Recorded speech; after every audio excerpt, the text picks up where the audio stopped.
Tanghalian na, tikman ang mga masasarap, katakam-takam at nakakabusog na talakayan ukol sa ating mayamang pananampalataya. Halina't magsalo-salo tayo sa Kwentuhang Katoliko. Magandang hapon po sa ating mga ginigiliw na tagapakinig ngayong araw ng Martes.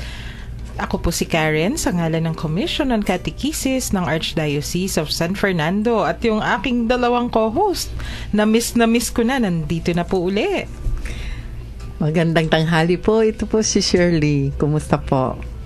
At ito naman po si Among Jean, nagbabalik sa inyo. Resurrection kami ngayon. Kahapon kasi, resurrection. Kahapon pa man din, Mass of the Resurrection, yung pinag-uusapan namin. Yeah, yung mga ginagamit na awit sa paglilibing at sa ating mga... Actually, pagkatapos po nung... Once na yumaw na. Ang ganda naman ng aming talakayan kahapon. Kantahan actually. At pagkatapos po ng programa, may mga nag-text. Isa na yung si Mang Amando, yung ating kaibigan na texter. Sabi niya kahit morbid daw yung topic. Discussion, yung topic. Maganda daw kasi yun yung sabi nung iba, hindi nga naman pinag-uusapan yan eh. Pag kunwari namatayan ka, bigla ka na lang sino yung mag-aayos? Sino yung, unlike yung wedding, may mga wedding coordinators, tapos tutulungan ka ng simbahan kung may koro, kung anong mga aawitin. Siyempre, hindi natin alam kailan tayo mamamatay. Well, hindi actually morbid kung pag-uusapan ng kamatayan. Pero alam niyo, nasa kasama yan sa doctrine ng ating pagpapahayag ng ating pananampalataya, no? Ang kamatayan, in fact, seminaryo, pag nag-aaral kami, yung isa dun sa mga pinag-aaralan namin of the last things, no? May kaugnayan ito dun sa tinatawag na eschatology, no? Sa mga mangyayari at the end of the days. Kasama ang topic dyan sa kamatayan. Alam nyo, sa totoo lang, di ba, may mga dapat talagang part yan ng ating faith ang pag-uusap sa kamatayan. Dahil una, hindi naman ito kathang isip, talagang nangyayari. No? It's one of the basic facts, basic realities sa buhay natin. Walang exemption. Wala. Actually, kapag ang batay na ipinanganak at bininyagan, masigurado pa yung mamamatay siya kaysa sa ikakasal siya eh. Oh. Yes, sino ba yung philosopher na nagsabi? Although we do not, if you subscribe to this sa filosofiya niya, no? The moment man is born, he begins to die. Kasi Nietzsche ayaw akong mag-drop name, baka marinig ako ng mga professor sa filosofiya at ako ay batikusin, no? Titigil na. Yun daw, pagkapanganak mo pa lang, yung pagkapanganak mo ay sinisimulan mo na talagang mamatay kasi tumatanda ka, no? Di ba? Sa atin kasi pag-iisipin mo, parang tumatanda pag 50, 60, 70. Hindi mula pa lang from a newborn baby, tapos 9 days old, may countdown ka na towards sa mangyayari. Anyway, bakit ko binanggit yon? Kasi nga sa ating pananampalataya dapat meron tayong yung conscious and aware consideration that one day mangyayari ito. Takot tayo kasi sino nga ba naman ang hindi takot, no? Sino ba itong si Among Ninoy, no? Sabi niya, hindi ako natatakot sa kamatayan, sabi niya, sa totoo lang. Kasi paano mo katatakutan ng isang alam mong mangyayari sa iyo at darating? Natatakot ako sa proseso ng kamatayan. In English niya, magandang tignan sa English, no? I'm not afraid of death, but I am afraid of dying. Kasi yung dying nakikita mo no? Yung process na yung dadaan ka pa sa sakit, no? Kaya sabi nga nitong si Apong Ninoy, no? Pag daw siya yung question niya parati na hindi pa daw nasasagot, bakit kailangan ka munang masaktan bago ka mamatay? Pwede namang hindi. Ang lalim mo, ako. Totoo yun, ano? Bakit hindi pwede ang kamatayan na yung magpiyak na ka mo o tapos wala na, no? O kaya yung sabihin mong, ayoko na, tapos na. Ay, hindi. Merong, kung hindi ka mahuhulog sa hagdan, may stroke ka, yan, yung mga iba-iba. But, ba't pa tayo napunta doon? Ano? Ito yata reason kung bakit takot tayo sa kamera. Pero kanina, nabanggit ko yun dahil we should really have parati conscious tayo dun sa ganyan. No? Kasi maski yung the book of Psalms, sabi niya, no? Our days are numbered in your hands, O Lord, and we know that we are not meant to stay for long in this life. And if we have that consciousness daw, sabi ng mga banal, no? Sino ba itong isang santo pa, no? Sabi niya, kapag daw alam mo hindi ka naman magtatagal sa mundong ito, yun daw magtutulak sa iyo na gawin mo the best, to have the best quality of life, no? Meaningful life dito. Sa mga nakikinig po, sa ating po expression of faith, ang kamatayan po ay dapat talagang maging object din ng ating pagpapahayag, no? Kaya may misa tayo, hindi lang para sa mga patay, merong misa for a happy death, no? In fact, we pray for that, no? Kaming mga pare, pag ano ba ito, yung pag night prayer namin, we recite Simeon's canticle. Kilala po ninyo si Simeon, ano? Yun yung matandang prophet na presentation. The presentation in the temple. Siya yung sumalubong sa banal na pamilya, the Holy Family. Kinuha niya yung batang si Jesus, yung bingot, yung sanggol, no? At kinalong niya sa kanyang mga kamay, at then he started that canticle. Now, Lord, you let your servant go in peace. Yung umpisa pa lang, no? Gandang pakinggan. Pwede na akong mamatay ngayon, mamaya pa, Panginoon. Oo. Kaya kami po, pag gabi-gabi, yun nire-recite namin yun before we go to sleep. It is a constant conscious awareness ng alam namin na you'll never know kung magigising ka pa bukas, no? You will see the light of day. But hopefully, you pray to God for that. But if hindi man po, then the prayer says, let us awake in the bright promise of immortality. Kaya, oo, alam nyo, may mga misa yan. Every now and then, a priest may celebrate yung intentions for a happy death. I remember nung sa mga parishioners ko noon, pagsasabihin ko na sa, ngayon po, ing misa tamo po, mga daon tamong misa, para king meto nga masampat na kamatayan. Hindi ko madagdag para kay katamongan kasi baka sabihin yung bang ibig lang sabihin to be prepared, no, for a happy death. Tapos mayroon pa ngang masses for the dying, no? Kasi when we know how may mamamatay, may yayao sa araw na ito, so we pray also for them kasi it's part, no? Yeah. Hindi na yan, ang patron namong, di ba, si St. Joseph? San Jose, the patron of happy death. Of happy death. Actually, kung handa naman talaga tayo, o kung healthy yung ating attitude, yun yung tawag, no, towards death, siguro every now and then talagang magpapamisa ka para sa sarili mo, kahit malakas ka pa, every now and then, you ask for that. Tutuloy po natin yung ating kwentuhan sa atin pong texters, kung nais ninyong sumali sa ating kwentuhan, at kung may mga tanong pa rin kayo o may mga comments, maaari po ninyong ipadala sa mga numbers na ito. Sa Smart 0918-351-8282, 0918-351-8282, at sa Globe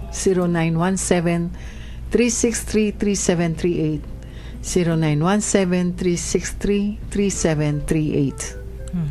Meron na tayong isang shared text galing kay JD Welder. Na-miss namin yan si JD. Ayaw niya kayo.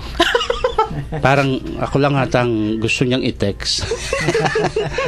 Namimili si JD, no? Selective texter. So kinorek. So ito actually yung complete na pangsara ng aming ng aming mga night prayers. May the Lord grant us a restful night and a peaceful death. We will learn to, kasi pag sa prayer life din natin, no, natututo tayo na tanggapin ang ating magiging kahihinatnan ng ating katawan, I'm sure spiritually it will help us later be prepared, no? May pambatang version din naman yan, Among, di ba? Ano yun? Now I lay me down to sleep. I pray the Lord my soul to keep. And if I die before I wake, I pray the Lord my soul to take. Mas magandang pakinggan yun. Pambata. Children's rhyme. Awitin mo pa nga yan eh. Wag na lang po. Magpatugtog na lang tayo ng isang magandang awit.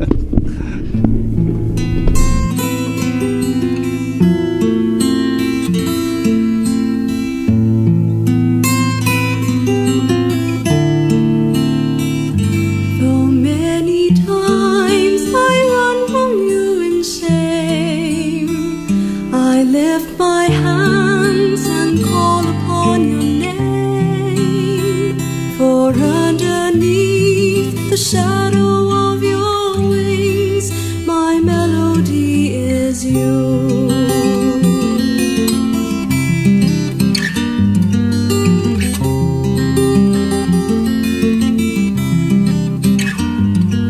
Oh Lord, I seek you for I thirst. Your mercy is the rain on the desert of my soul. Oh Lord, raise my lifeless eyes and see your glory shine, how your kindness overflows. Though many times I run from you in shame, I lift my hands and call upon your name. For underneath the shadow of your wings, my melody is you.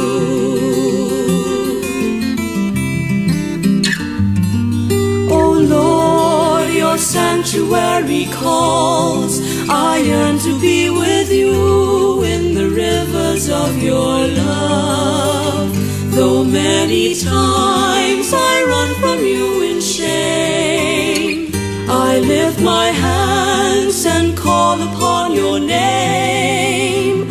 For underneath the shadow of your wings, my melody is you.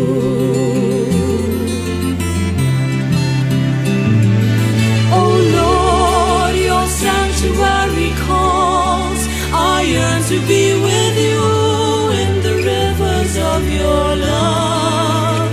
Though many times I run from you in shame, I lift my hands and call upon your name. For underneath the shadow of your wings, my melody is you. I lift my hands and call upon your name. For underneath the shadow of your wings, my melody is you.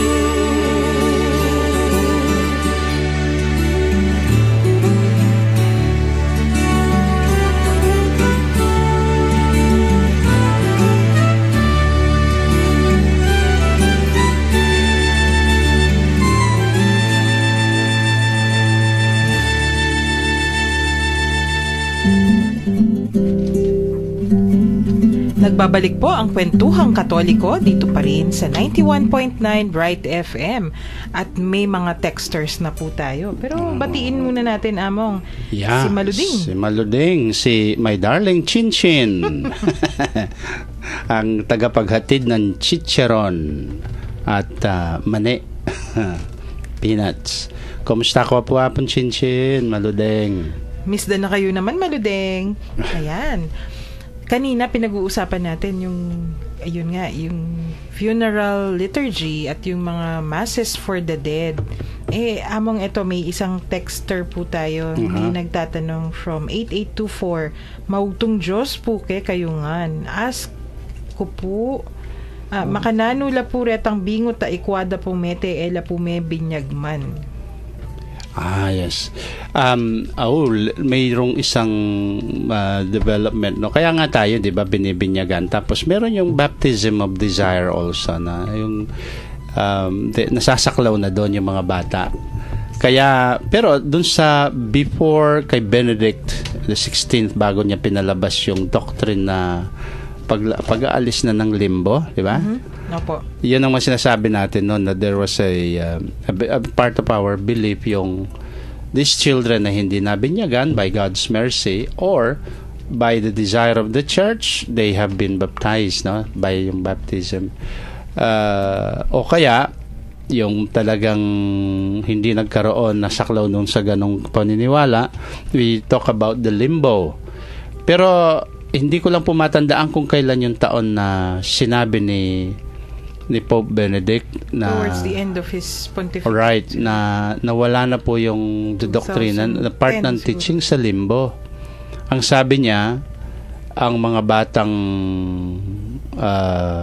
walang kasalanan, wala naman talagang kasalanan. Kung di man sila nabinyagan, by the merits of God's grace, they go directly to heaven.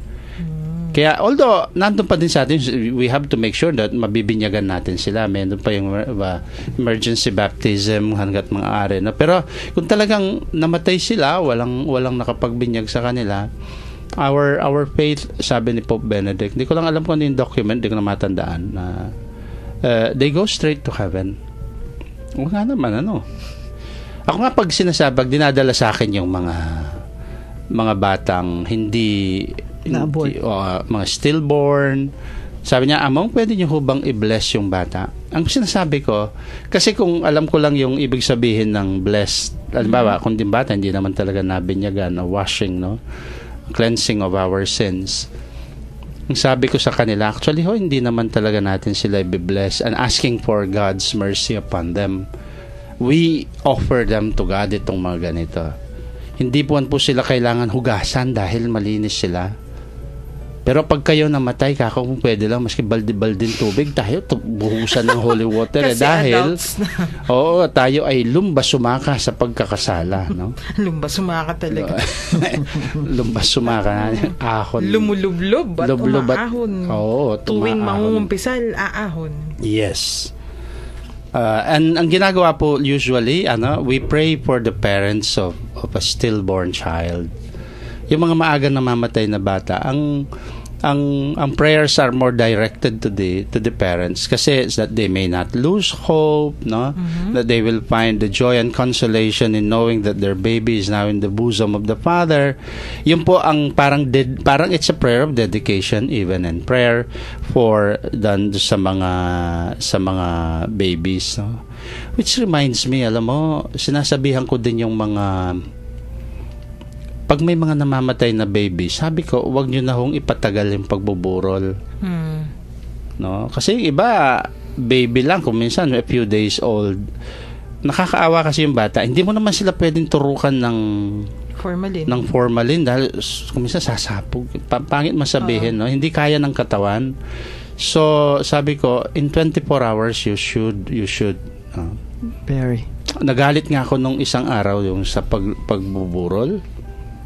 Kasi nung isang parokya ko dati noon, talagang I went there. Kasi nung minatuwid ng magulang, ibuburol daw nila dahil wala silang panggastos ng pamburol. So magpapasugal sila. Ay, Mariosep. Sabi ko, kami na magpapalibing daw. Huwag niyong gagawin yun. Yung bang maski mga bata,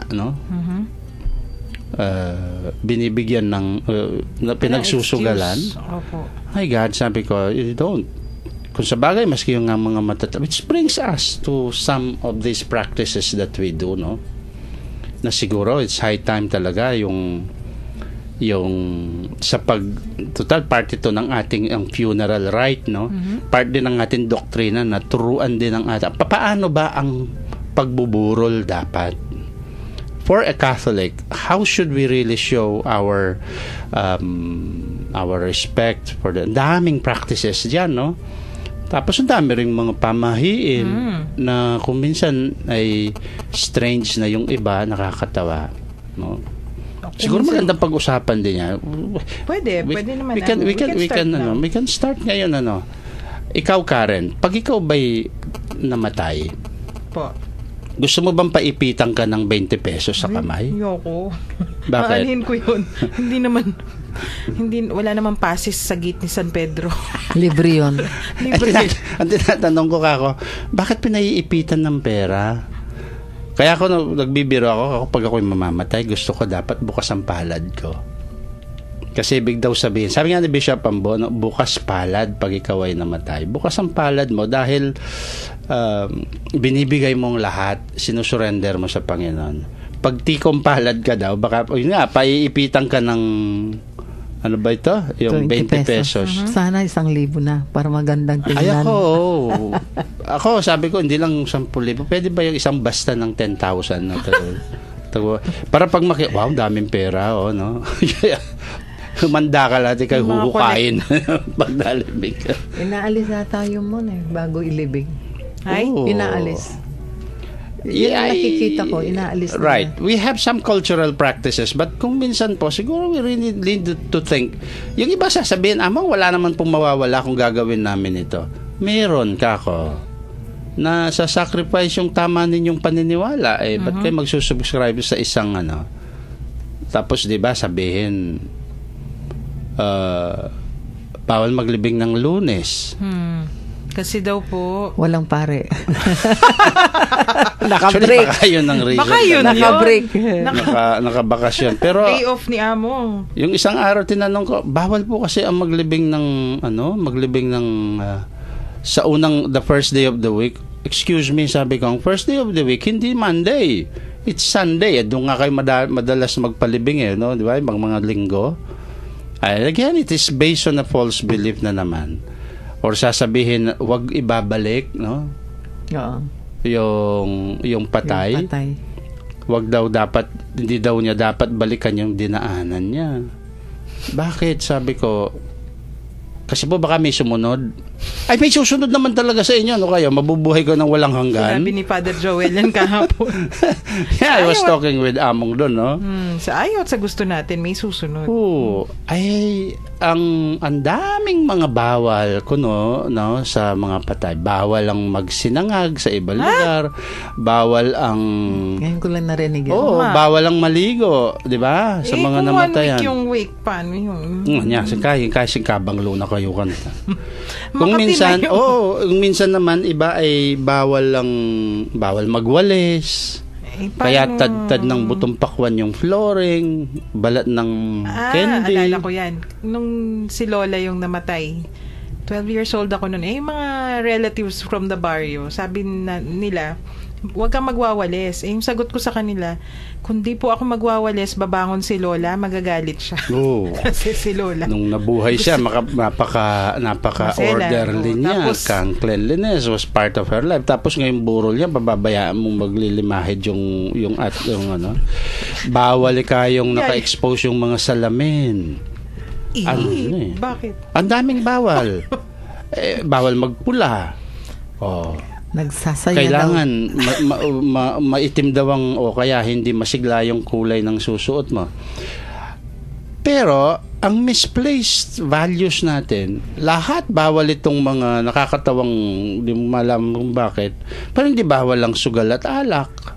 Pinangungumbida pa nga kung minsan yung sugal at ginagawa ang patay reason para magkaroon ng saklaan, monte sa isang lugar. Ginawang po na usually bawal, illegal gambling. Bakit nagiging pero pag funeral gambling hindi illegal, no?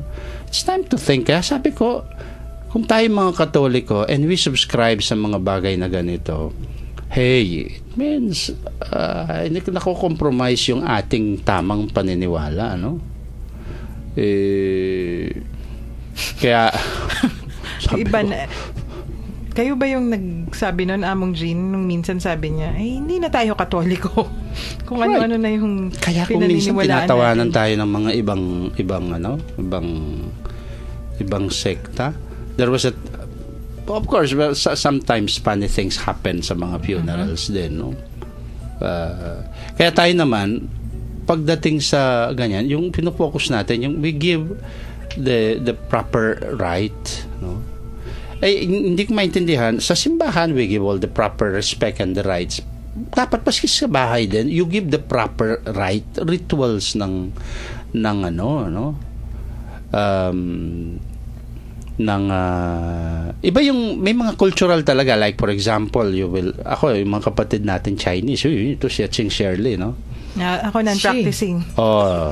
Pareho nga pala kayong Chinese. Ako din yung paternal grandmother ko was a Tan. Kaya ang father ko Tan ang pag pupunta ka sa nakaburol na kaibigan, halimbawa Chinese descent, di ba minsan may mga altars na pagmimisahan, may isa pa ring altar sa tabi, may isang table, nandun naman yung mga may siopaw, may prutas, may offerings, may manok. Ako sabi ko, nagbibiro ako pag minsan kaibigan ko din yung namatod. Gusto ko din ako magmisa na may pagkain, no? Pagkatapos ng... But hindi yun, that thing, okay pa, yung cultural na mga ganon. Pero yung talagang makikita mong downright that against our faith, no? Or it's ridiculous, no? Kung minsan. We have to start considering yun. Cultural differences among sa Chinese, food and incenses.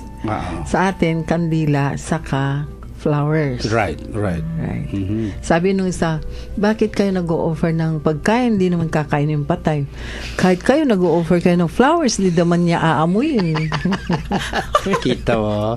Yung mga symbolisms kasi, no? Then you could understand that. Pero ako pilit ko sinasabi, no, ang mga sugalan sa patay, they have to stop. Sasabihin, ba't kayo nagpapasugal? Para may abuloy. Sabi, ba't nyo pa pagsusugalan yung abuloy?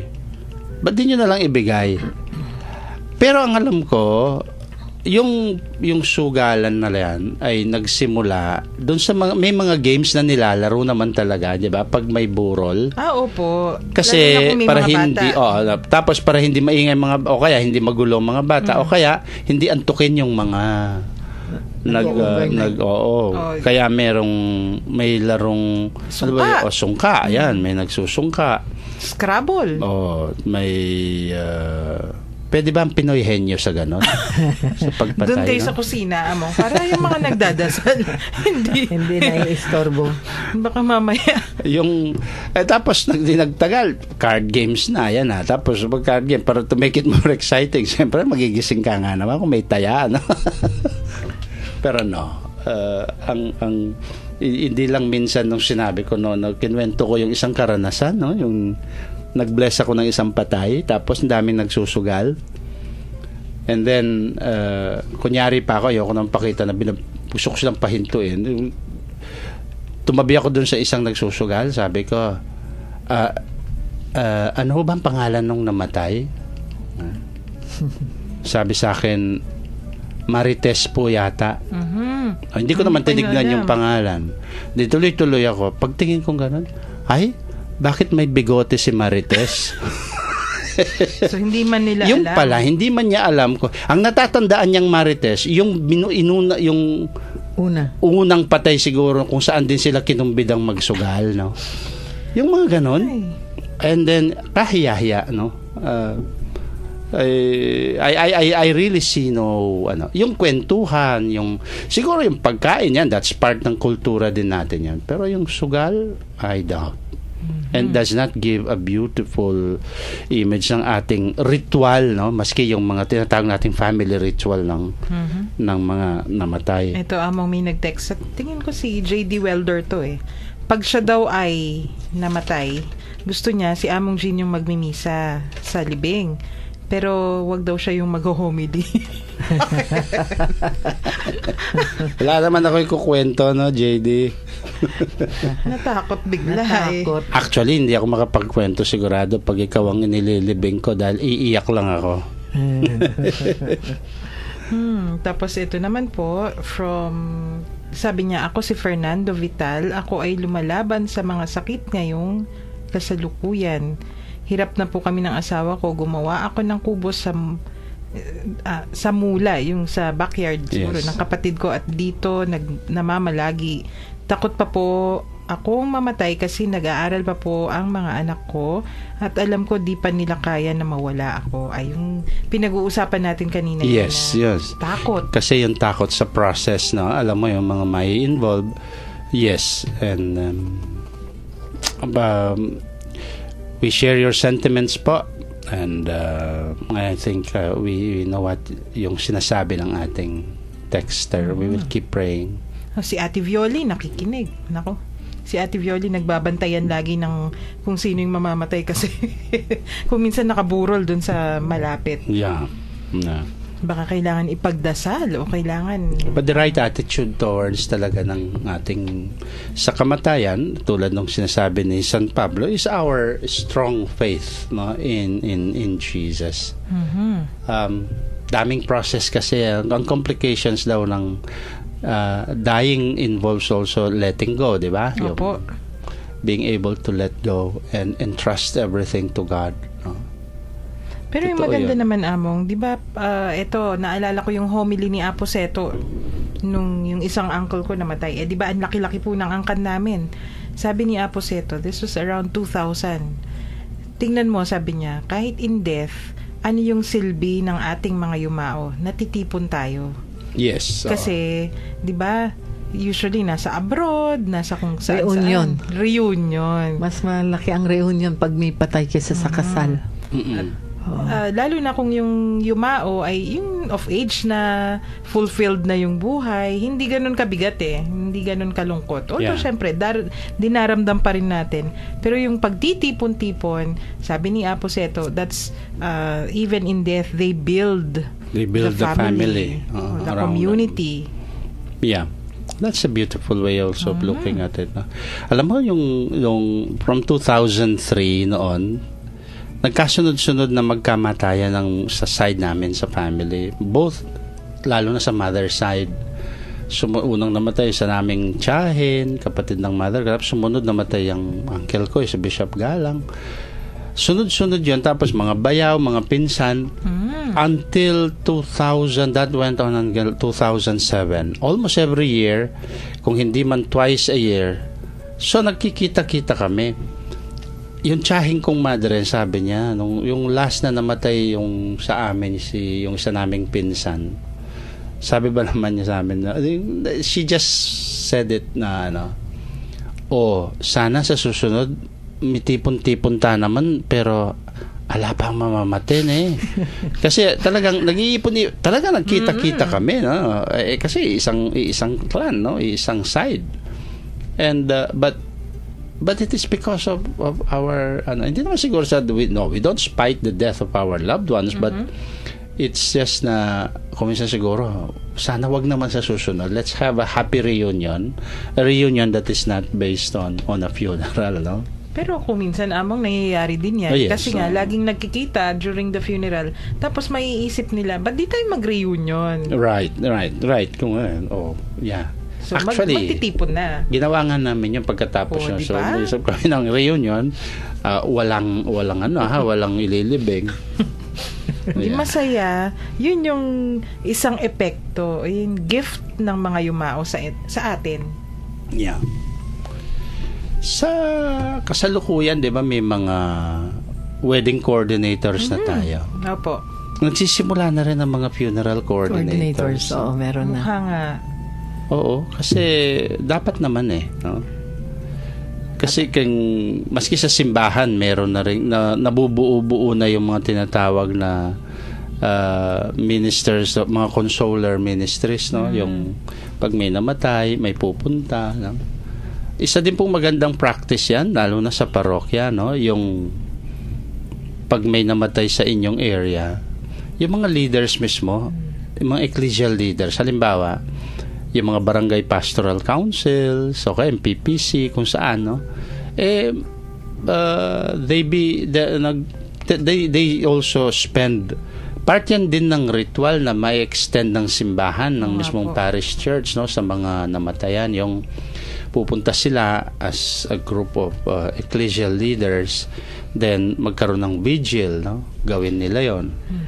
So, nung pumunta kami sa Dolores, sa Quezon, meron silang shawl ministry. So, 4 na kulay. Isang black, white, brown, at saka violet.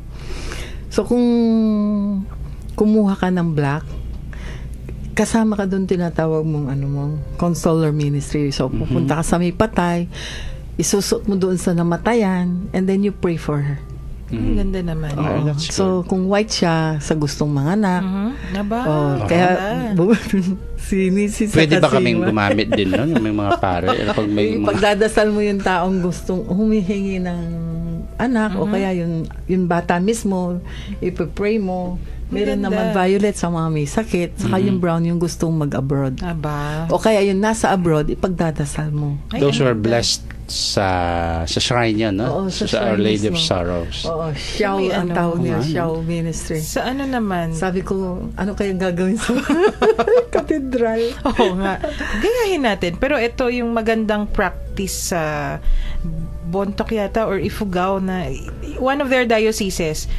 Yung mga namatayan, may mga, hindi lang pagdadasal there's a group na, kunyari, magdadala ng pagkain. Kasi pag ngayon namatay, nga naman, hindi mo na maiisip saan ka kukuha ng... So they pagkain, make sure, during the wake, may kakainin yung pamilya. Lalo na kasi may pagka-depressed yung community. Lalo na kung namatay yung breadwinner nila. Opo. So, during that whole time, parang may shifting pa. Sabi ko, ang ganda naman. Ano yun? Ministry ng simbahan mismo. That's good. Kung hindi man, maybe not so much on the material side, but a lot also is on the social side. Social in a sense, yung pagkikipagkapwa, no? Yung pakikipagdamayan. Kaya yung sinasabi ko kanina, no? It's a beautiful practice. Yung may damayan, no, na ginagawa. No? Malaking bagay na. Pagdala mo ng sabaw. Alright. Pagdala mo ng tinola. Okay na yon. Unahan na natin yung mga lamay entertainers, no? Meron na Yung may videoke na, may dala-dala silang videoke ngayon. Nakita ko ito dun sa isang, may documentary film la 2 years ago or as early as that, no? Talagang kinukumbida sila. Mga lamay entertainers. Entertainers Kumakanta sa patay. Kumakanta sa patay. Di bale sana kung puro pampatay o hindi Pero usually hamong sa libing nga tayo Aywan ko lang. sa But libing. yung nakita ko Naiimbita silang magkanta sa patay, sasabihin na, pero libing siya. Sa O kaya libing. yung last day. Nakita ko kasi videoke. Dala-dala videoke. nila yung videoke machine nila. Dadalhin May doon. machine. Oo. Aawitin niya tayo mga ewan ko kung anong talaga yung mga favorite songs nung namatay. Sa Chinese ganun Yung last day meron May kwento nga yung isang pare, hindi ko nasasabihin yung pangalan niya kasi kilala na. Yung kinwento din niya ito kasi doon daw sa parokya niya, may namatay, matagal siyang nagtrabaho sa Saudi. So pumunta dun siya sa bahay para i-bless niya sana yung patay. O pagmimisa niya ata dun sa bahay, malayo pa siya, narinig niya yung music, Chiquitita yung tinutunog. Chiquitita. Tapos sabi daw niya, ay bakit patay may Chiquitita ang music, no? So pumanik siya, lumalakas yung music. Tapos nakita niya talaga yung contrast nung kantang Chiquitita, tapos yung atmosphere, yung bang tahimik ang lahat. Yung asawa nung namatay nakasuklob dun sa may ataol, all in black, everybody sobbing, pero ang music is Chiquitita. Hindi makapaniwala yung pare. Sabi nung pare, nung bi-bless po natin, naglakas loob siya, nagsabi, ang ganda po ng music, no? Tumingin daw yung misis, huminto siya sa pag-iyak, sabi niya. Kasi po, paborito po niya, pinagbili niya, Chiquitita. Oh no. So, Chiquitita, no? Hindi daw, yung pare, hindi malaman kung tatawa siya o kasi Chiquitita ng Chiquitita, pero malungkot yung mga tao. So, tinuloy daw niya yung blessing and misa.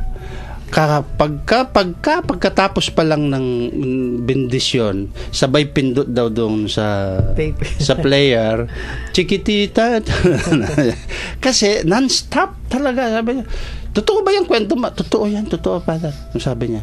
Hanggang sa bumababa daw sila sa hagdan, ang ginawa nitong pare, batang pare, habang bumababa daw siya, kumakanta na rin siya ng Chiquitita pababa. Ito pa ang problema, nung araw ng libing ngayon, dadalhin sa simbahan yung patay. talagang naririnig daw. Chiquitita pa rin yung music. Funeral procession, Chiquitita. Funeral Oo. procession. Teka muna. Iba muna yung pakinggan nating awit ngayon.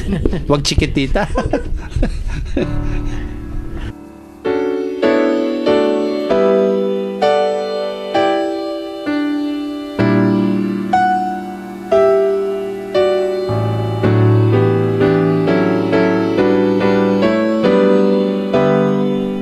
Where there is fear, I cannot lay. Where there is pain, I can heal. Where there are wounds, I can bind. And hunger, I can feel. Lord, grant me courage. Lord, grant me strength. Grant me compassion, that I may be your heart today. Where there is hate, I can confront. Where there are yokes, I can release. Where there are captives, I can free. And anger, I can appease. Lord, grant me courage. Lord, grant me strength. Grant me compassion, that I may be your heart today. When comes the day I dread, to see a broken world, protect me from myself grown cold, that your people I may be whole. Where there is fear, I cannot lay. Where there is pain, I can heal. Where there are wounds, I can bind. And hunger, I can feel. Lord, grant me courage. Lord, grant me strength. Grant me compassion, that I may be your heart today.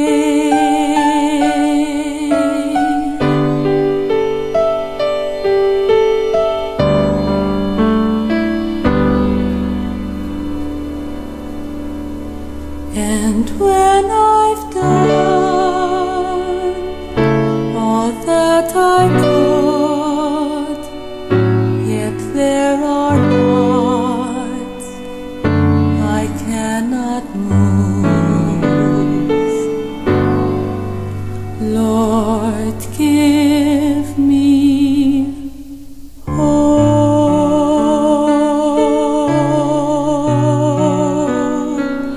that I may be your heart today.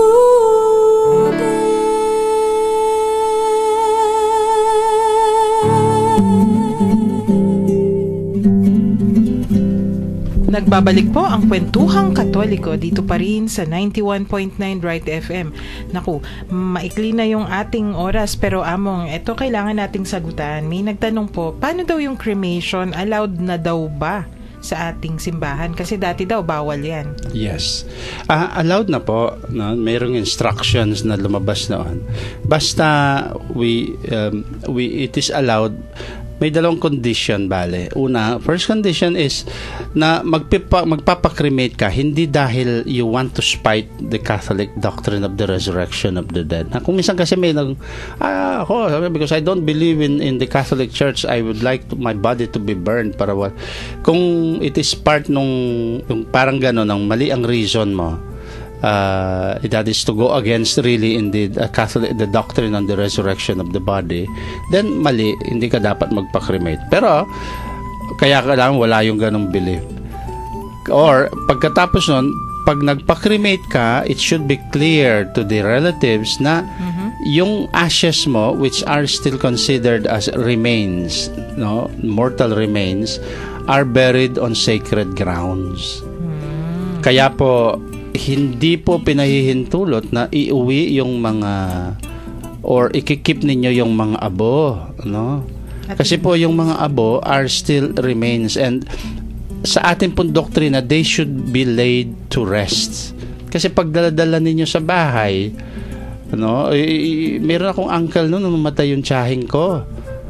Sabi ko, ba't daladala mo si tita? No, ilibing mo, kasi nilalagay niya doon sa cabinet. Pag daw maalala niya, bubuksan niya, iiyak siya.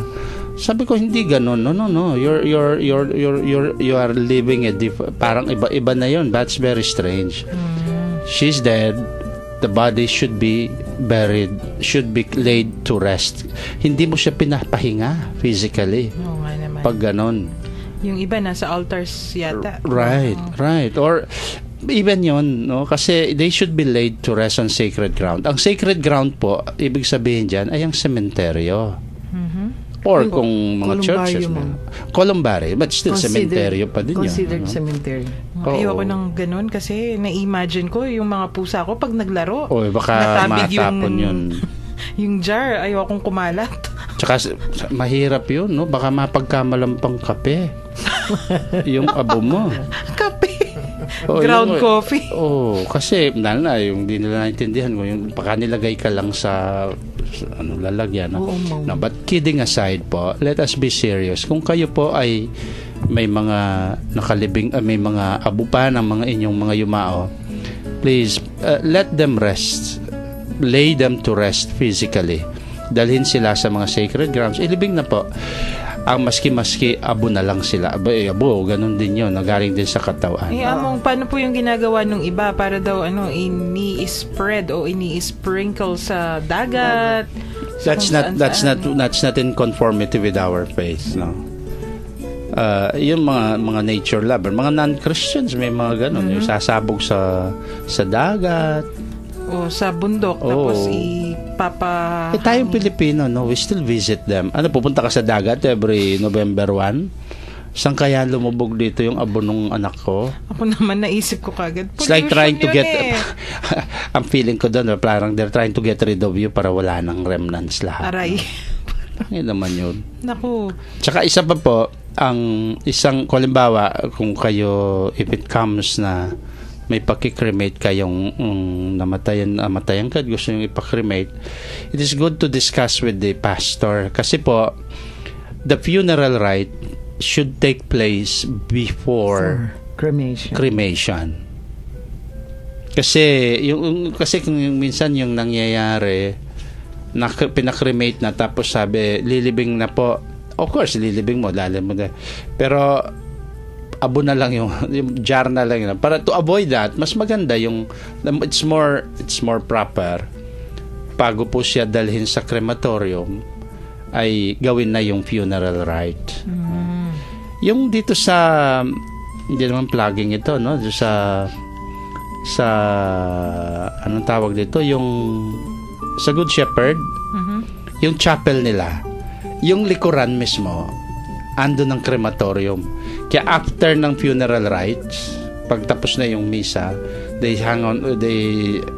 naghintay muna sila ng kaunti doon. Bubuksan na yung back door andun na yung crematorium. Straight na sila sa So, crematorium. meron na pala dito. Hindi ko, nung nga nagmisa ako noon, kaya pala mainit yung likod ng mismo sa likod ng altar. Nandun yung crematorium.